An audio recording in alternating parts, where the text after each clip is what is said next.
Thanks for joining us tonight. My name is Kevin McNamara. A boy is now dead following an early morning shooting in Frasier. Around 2 this morning, police responded to Wellens Avenue, where they found the man. He was sent to Regional 1, where he later died from injuries. This is an ongoing investigation. Two men are fighting for their lives this evening following a physical altercation that led to a shooting. Around 2:10 this morning, Memphis police responded to a shooting on Airways Boulevard near Lamar Avenue. The men were sent to Regional 1, where they remain. Another man was also sent to the hospital, but he's expected to make a full recovery. If anyone has any information on these investigations, call Crime Stoppers at 901-528-CASH. And new tonight, police in Millington are on the lookout for a man who broke into Cricket Wireless in the early hours of Friday morning. You can see the surveillance video on your screen now. The man's going to be breaking in there. That suspect, you see him busting in the front window out of the business and stole a display top that contained 4 Apple iPhones. If anyone knows anything about this incident or may know the suspect, please contact the Millington Police Department at 901-873-5623. Seems to be caught red-handed. A group of current and former law enforcement officers held a youth ceasefire summit today. Young Memphians aged 11 to 18 and their parents were welcome to participate in the Police Activity League's summit. Now, the event featured panel discussions, breakout rooms, and other activities.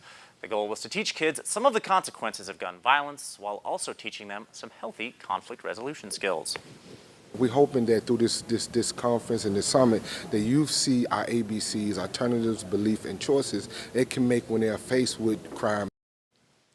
We'll have more on this program tonight coming up at 10.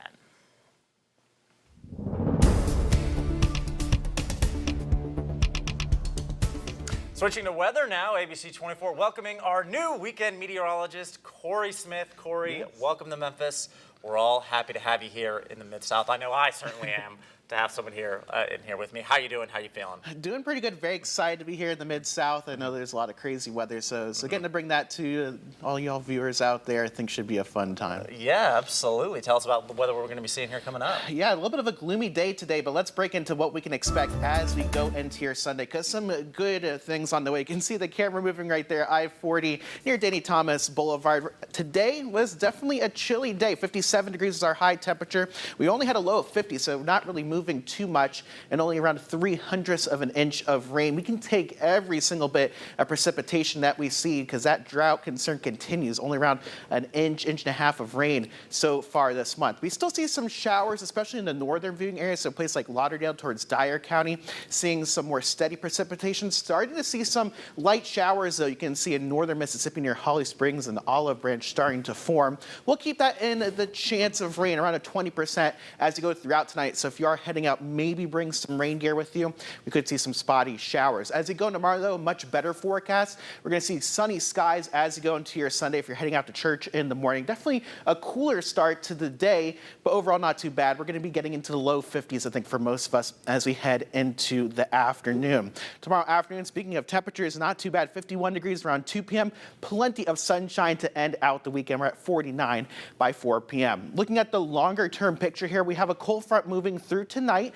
That's going to really fizzle out, and what we're going to be watching closer is this area of low pressure out east. If you're doing any holiday traveling over the next 24 to 48 hours, a nor'easter forming along the coast going to bring some pretty heavy rain and strong winds, potentially bringing some power outages along really from Florida up towards the northeast. Here back home, high pressure moving in as we go towards next week. Looks like quiet weather sticking around once again, and we're going to be mild as well. We can see that in the upper atmosphere.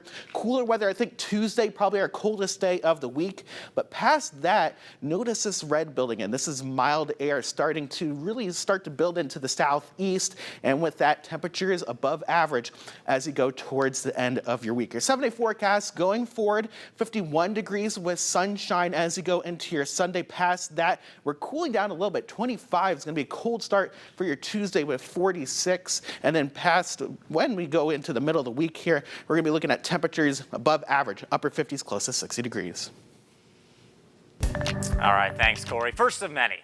Well, we all know about the 12 days of Christmas, and Memphis Animal Services is taking a spin on that with the 12 hours of Christmas.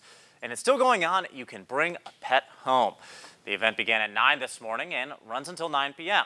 Now, officials are waiving adoption fees and giving out $50 pet supply gift cards. Last year's event saw 152 animals find forever homes. Officials say they will surpass that mark this year. Animal Services Director Ty Coleman says adopting a pet saves lives, but also frees up space in the shelter for other animals. So these adoption events are very important to us because it helps free up space within the shelter, reduces our euthanasia rate significantly, but also gets animals into happy homes much faster. We love celebrating these events with the new owners. It helps build that excitement. It makes them feel like they did something for the community. MAS is always looking for temporary fosters if you can't adopt.